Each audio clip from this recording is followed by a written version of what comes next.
Good Thursday morning. Thanks for tuning in for your First Alert Weather Extra. I'm meteorologist Henry Blakes at the First Alert desk, and not much activity is happening here across the WAFB viewing area, at least not yet for this Thursday morning at 11:06 a.m. You'll notice that we do have a line of showers and storms extending all the way from Oklahoma, central Arkansas, and into northern and central Mississippi. Even some flash flood warnings, a line of that through central and eastern Arkansas. All of that heading into mainly central Mississippi. The Jackson, Mississippi area not getting rain is mainly north and east of them, especially along Interstate 20, and especially get to the I-20 and I-59 corridor. You'll notice down here in southwest Louisiana and southeast Mississippi, weather conditions are dry for the moment, but we got to go a little farther to the west, and that's where we start to pick up on some scattered showers and thunderstorms, mostly to the west of Lafayette,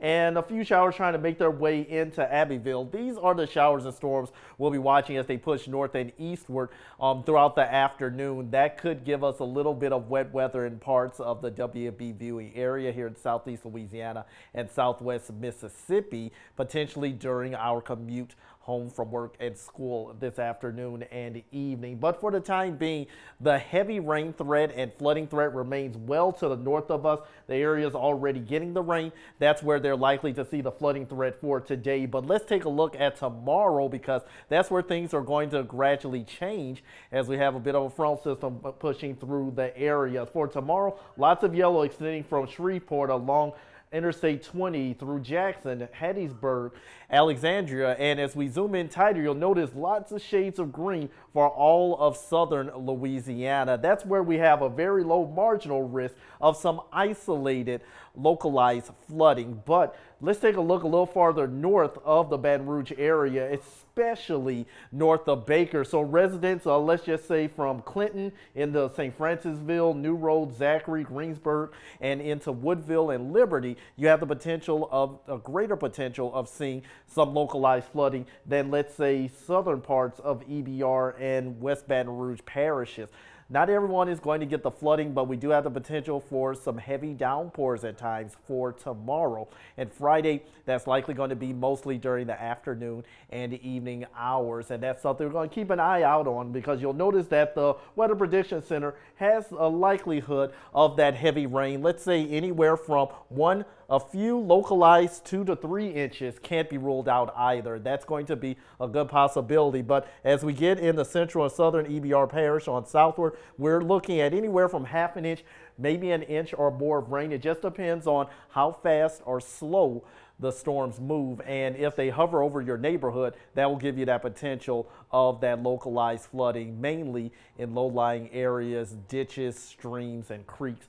Here's your future cast, mainly spotty showers and thunderstorms for this afternoon. So not really too concerned about this afternoon. As far as tomorrow, though, that's where we have to deal with that heavy rain potential. So notice how the front continues to push on southward. Friday afternoon, that's where we're going to be looking at our better rain chances. Some of us could be getting a little bit of rain before the afternoon, but the heavier rain threat comes during the afternoon, evening, and there is the potential for some of that rain to linger over into Saturday morning. So notice this front system still stalled just to the north of the Baton Rouge area. That's going to keep the rain chances in the forecast for Saturday as well as we kick off our Labor Day weekend. So for Friday, rain chances are at 80%.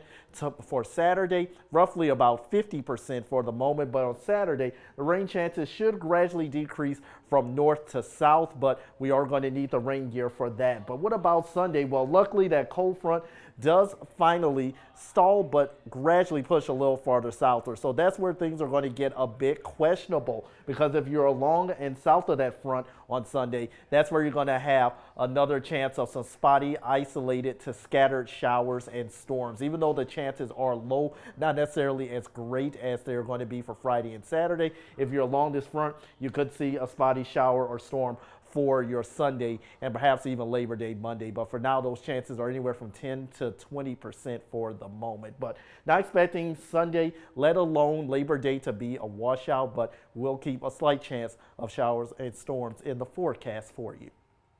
Thanks so much for tuning in, and be sure to watch 9 News coming up at noon. Jeff Morrow will have the latest on your Labor Day forecast and a quick look at the tropics.